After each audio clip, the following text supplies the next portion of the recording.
నాగర్ కర్నూలు జిల్లా కొమెర గ్రామంలో జరిగిన అతి భయంకరమైనటువంటి దాడి జరిగింది. అక్కడ ఉన్నటువంటి స్థానిక చాకలి దళితులపై దాడి జరిగింది. దాని మీద చాలా పెద్ద ఎత్తున పోరాటం, ఆ పోరాటం చేసి ఒక 4 రోజుల పోరాటం జరిగిన తర్వాత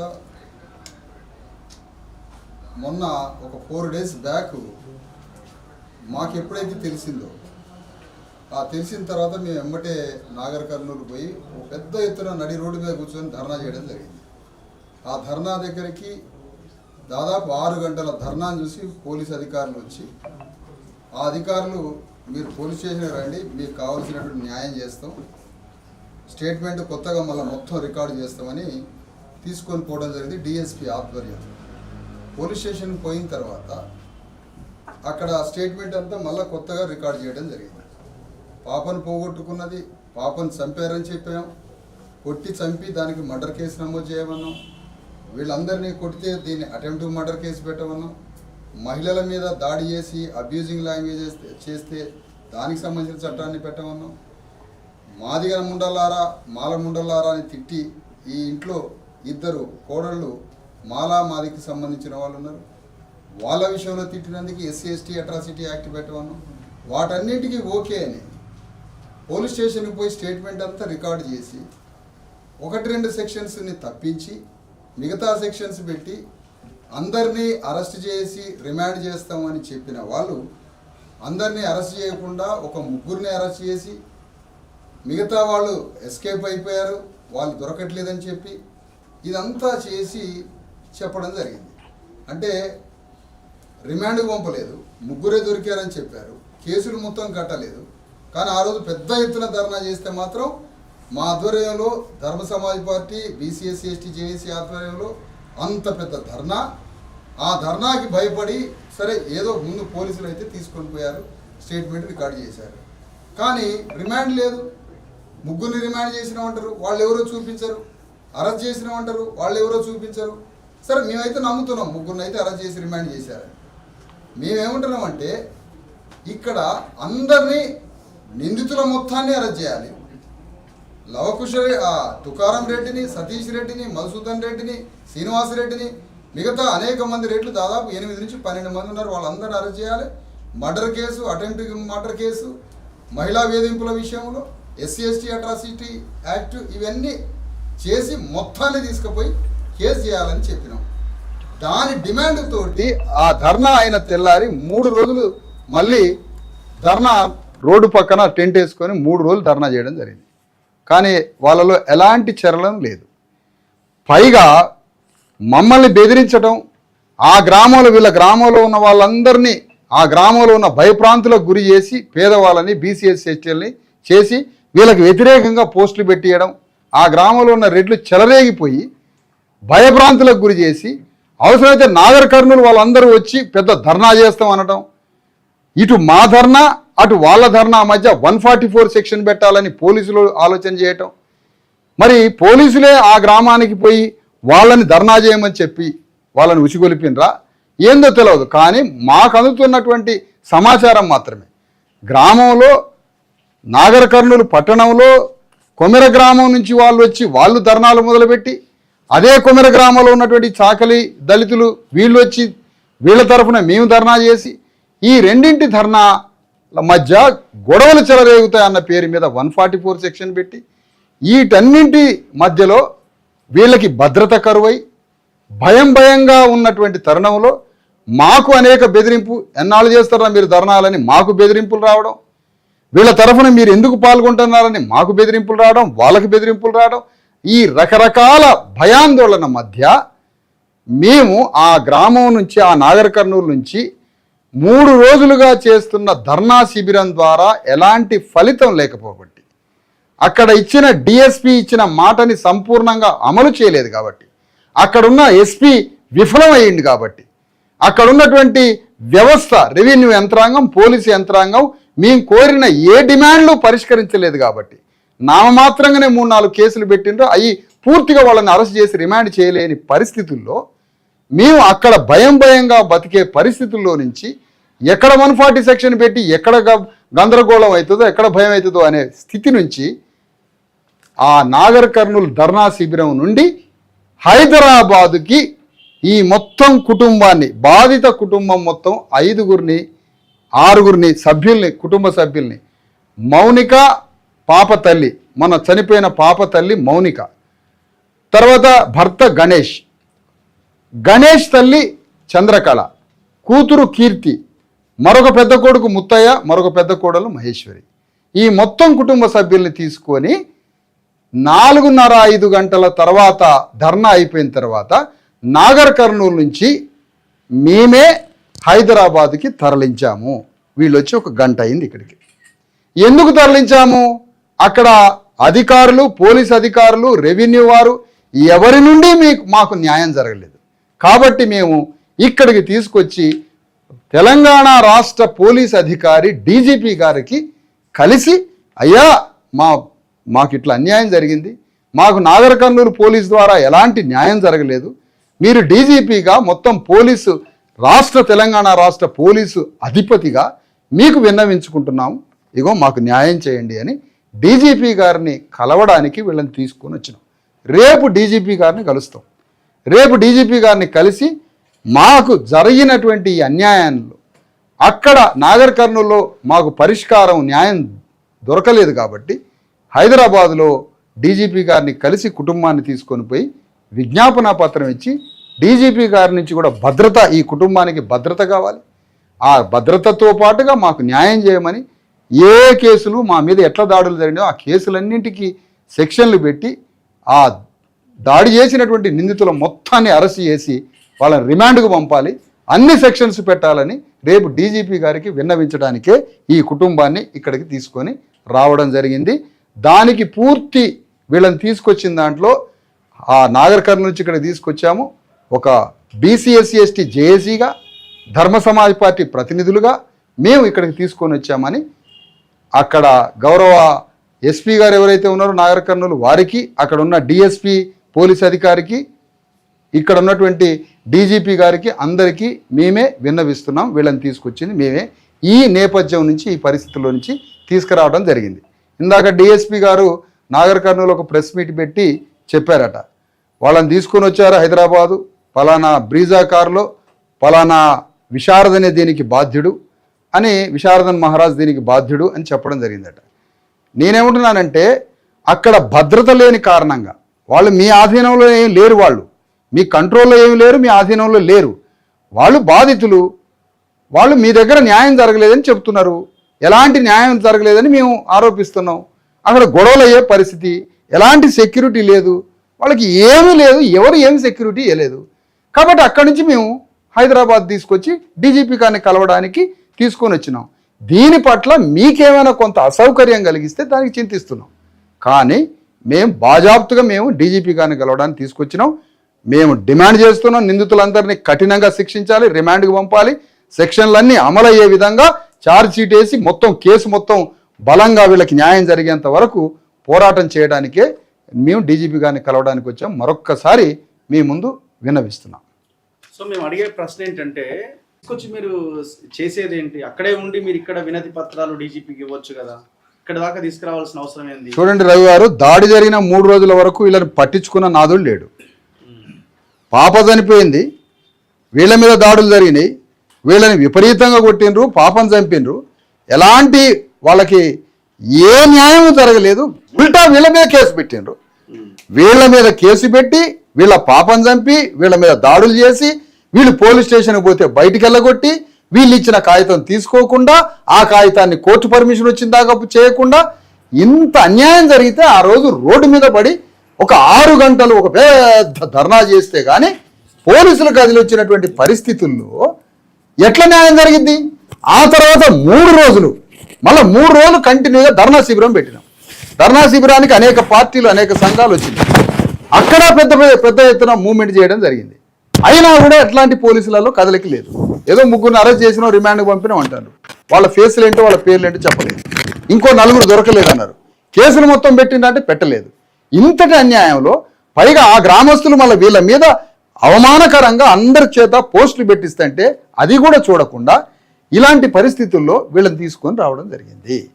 ఇక్కడ తీసుకొచ్చి మేము పోలీసుకు ఒక పోలీస్ దగ్గర న్యాయం జరగలేదు సార్. ఎస్ఐ దగ్గర జరిగినప్పుడు సిఐకి చెప్తాం, సిఐ జరిగినప్పుడు డిఎస్పీ చెప్తాం, ఫైనల్గా ఎస్పీకి దగ్గర చెప్తాం. జిల్లాలో అయితే ఎస్పీ దగ్గర కూడా న్యాయం జరగకపోతే డీజీపీని కలవడానికి వచ్చినాం. అది ప్రాసెస్సే కదా. డీజీపీ దగ్గరికి తీసుకుపోయి మాకు న్యాయం జరగలేదు ఆ జిల్లాలో. మీ పోలీస్ అధికారుల ద్వారా, నాగర్ కర్నూలు జిల్లా పోలీసుల ద్వారా మాకు న్యాయం జరగలేదు.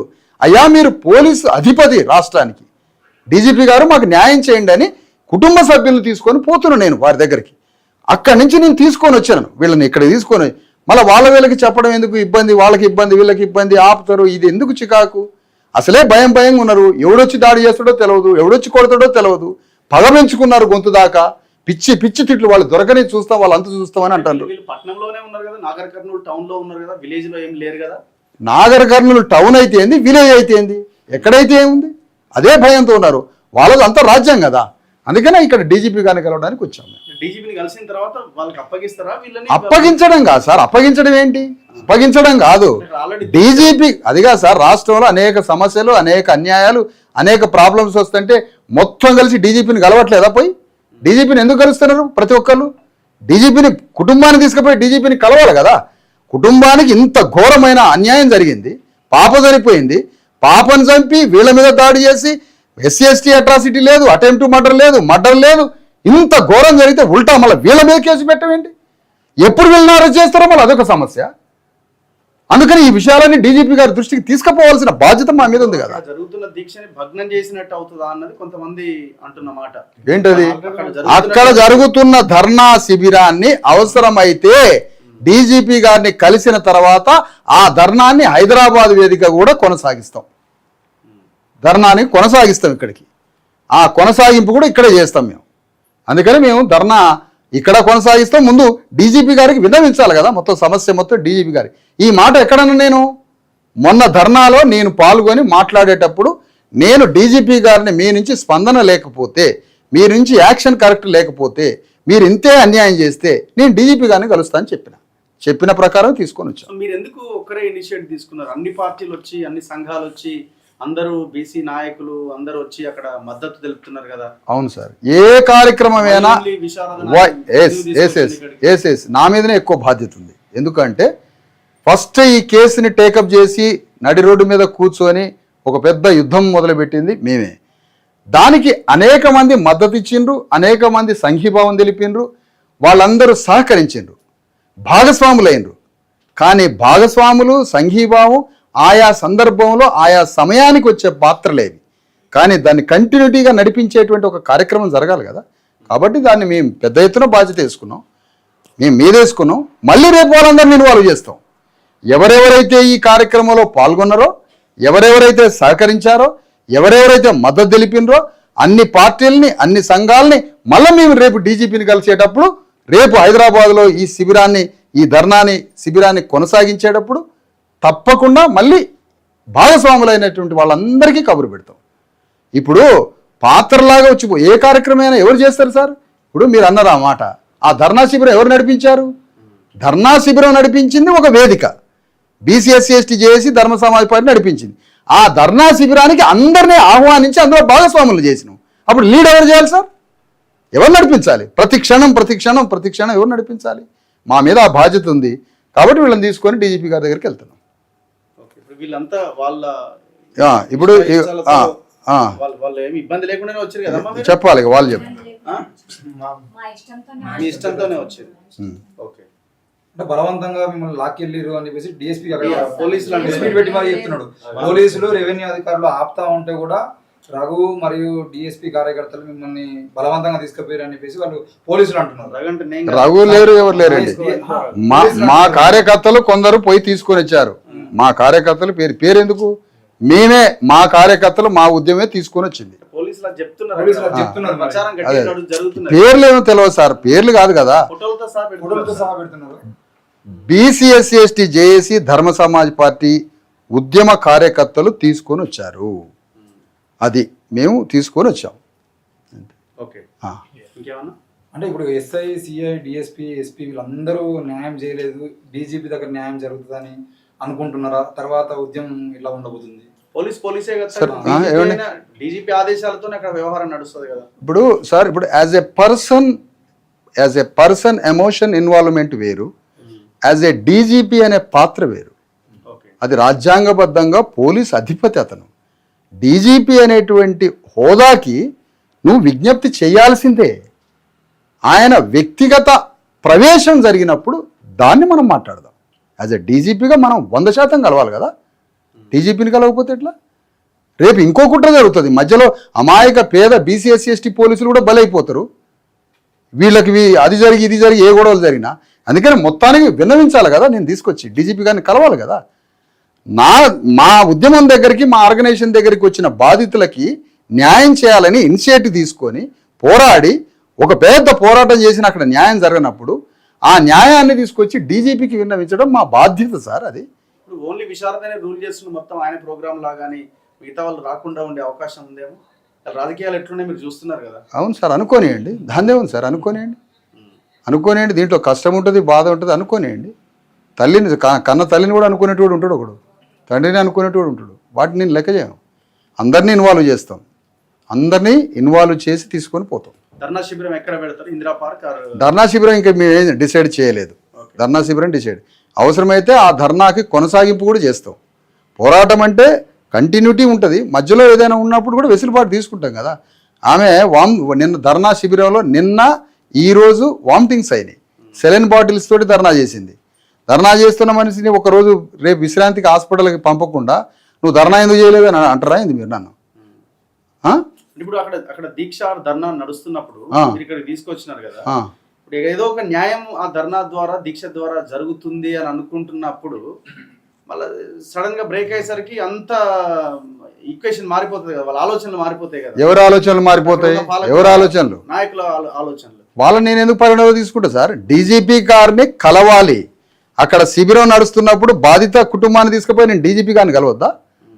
నేను డీజీపీ గారిని 100% కలవాలి కదా, సమస్య విన్నవించాలి కదా డీజీపీ గారికి. అక్కడ న్యాయం జరగట్లేదు, నేను డీజీపీ గారిని కలవాలన్నా వద్దా?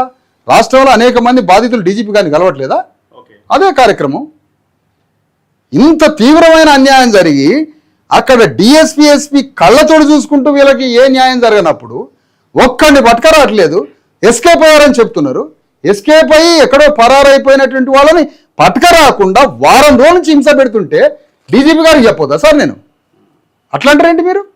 100% డీజీపీ గారిని కలిసి మొత్తం విన్నవించుకుంటాం. ఆయనతో న్యాయం జరుగుతుందని మేము అనుకుంటున్నాం, భావిస్తున్నాం, ఆశపడుతున్నాం. డిఎస్పీ గారు మాట్లాడుతూ అసలు పాప అక్కడ ప్రాంతంలో లేదు అని అన్నారు. ఆ వ్యాఖ్యల్ని అంటే మీరు దాన్ని డిఎస్పీ గారు అనలే, మొత్తం నేను విచారించి చూసి చెప్తాను తప్ప ఆడ పాప లేదు అనే స్టేట్మెంటే ఇయ్యలేదు. పాప లేదనే వినపడుతున్నారు. అట్లా కాదు సార్, నో నో నో. వాళ్ళు తమ్లైన్ ఎమోషన్స్ ఉంటాయిగా, తమ్లైన్ అనేది ఉంది కదా ఒకటి, ఆ తమ్లైన్ పెట్టుకున్నారు తప్ప అక్కడ పాప లేదు అని డిఎస్పీ నిర్ధారించలేదు. కరెక్ట్ గా జర్నలిస్ట్ అయినా నువ్వు కరెక్ట్ గా నో నో ఆ మాట అనలే. పాప లేదు అని నిర్ధారించి ఆయన చెప్పలే. ఆయన అన్నది అదంతా విచారించి చూసి చెప్తాం అన్నాడు. మరి అట్లా ఎవడో తమ్లైన్ పెట్టుకుంటే మనకే పక్కన ఉన్న కొంతమంది చెప్తున్న ఇన్ఫర్మేషన్ అని ఒక మాట అన్నాడు. అది అనాల్సిన అవసరం కూడా లేదు, ఆయన అది అనాల్సిన అవసరం లేదు. ఇక ఇప్పుడు వాళ్ళు రకరకాల సార్, వాళ్ళు చేయని వికృత చేష్టలు లేవు, అన్ని ఆరోపణలు చేస్తున్నారు, అన్ని మాట్లాడుతున్నారు.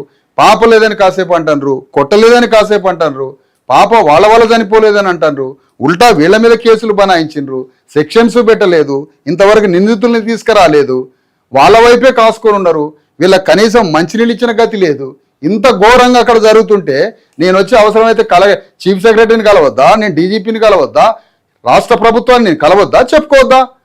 వీళ్ళు కూడా చేయనప్పుడు అప్పుడు చూస్తాం నెక్స్ట్ స్టెప్. అక్కడ ఏ డిమాండ్లు అయితే పెట్టినామో, మీరు వచ్చారు కదా అక్కడికి, అక్కడ నాగర్ కర్నూలు ఏ డిమాండ్లు అయితే పెట్టినామో ఆ డిమాండ్లు సంపూర్ణంగా అమలు కాలే, 30% కూడా అమలు కాలే. అవేమో నష్టపరిహారం సార్, అవేమో నష్టపరిహారం. మేము వీళ్ళకి నష్టపరిహారం ఏమడుగుతాం? ఇల్లు అడుగుతున్నాం, 1 కోటి రూపాయలు అడుగుతున్నాం, 50 లక్షలు 1 కోటి రూపాయలు కనీసం అడుగుతున్నాం. అంత అడిగితే కానీ ఏదో సహాయం చేస్తారని. ఒక ఉద్యోగం అడుగుతున్నాం, అబ్బాయికి బాబుకి ఉద్యోగం అడుగుతున్నాం. ఇవన్నీ అడుగుతున్నాం, ఇవన్నీ కుటుంబ సభ్యులకు అడుగుతున్నాము. ఇవి నష్టపరిహారానికి సంబంధించింది. కానీ కేసుల సంగతి ఏంటి? ఆ కేసులు పకడ్బందీగా పెట్టాలి కదా. వీళ్ళు పేదోళ్ళైనా ఆడవాళ్ళని మొగోడు ఎట్లా కొడతాడండి జాకెట్లు చింపి? దానికి కేసు ఉండదా అంటనా? ఎఫ్ఐఆర్లో ఉందా? మహిళా చట్టం కింద మహిళల భద్రతా చట్టం ఏమైనా ఉందా? ఆ సెక్షన్ ఉందా? లేదు కదా. బిఎన్ఎస్ 74 లేదు కదా. మరి లేనప్పుడు అంత అలుసా ఆడపిల్లలంటే? అణగారిన కులాల ఆడపిల్లలంటే అంత అలుసా? ఎందుకు పెట్టలేదు సెక్షన్? దీన్ని డీజీపీ ముందు మేము అడగద్దా? అడుగుతాం. కల్లరాజేష్ దగ్గర కూడా అన్యాయం జరిగితే నేను ఆ పోరాటం తర్వాత పోయి డీజీపీకి కంప్లైంట్ చేసిన. డీజీపీకి నేను కంప్లైంట్ చేసిన స్వయంగా. మరి నేను వీళ్ళకి అన్యాయం జరిగితే వీళ్ళది పోయి చెప్పొద్దా? సిరిసిల్లలో ఒక బాబుని అక్కడ అంగన్వాడీ మేడం కళ్ళ మీద కర్రల మీద కొట్టి కళ్ళు పీకి వదిలిపెట్టింది అక్కడ. ఆ విషయాన్ని కూడా డీజీపీ గారిని తర్వాత కలవాలనుకుంటున్నా. 100% కలుస్తాం. అందుకని వీళ్ళు కాదు సార్, మెయిన్ ప్రోగ్రామ్ ఇది. న్యాయం జరగాలి, అందరిని ఇన్వాల్వ్ చేస్తాం. మొదటి నుంచి ఇప్పుడు అక్కడ చేసినప్పుడు ధర్నా చేసినాం, తెల్లారి 3 రోజులు శిబిరం పెట్టినాం. 3 రోజుల శిబిరం నిర్వహణలో ఏం చేసినాం? అందరిని ఇన్వాల్వ్ చేసుకుంటూ వచ్చినాం. ఇప్పుడు రేపు కూడా మళ్ళీ అందరినీ ఇన్వాల్వ్ చేస్తాం.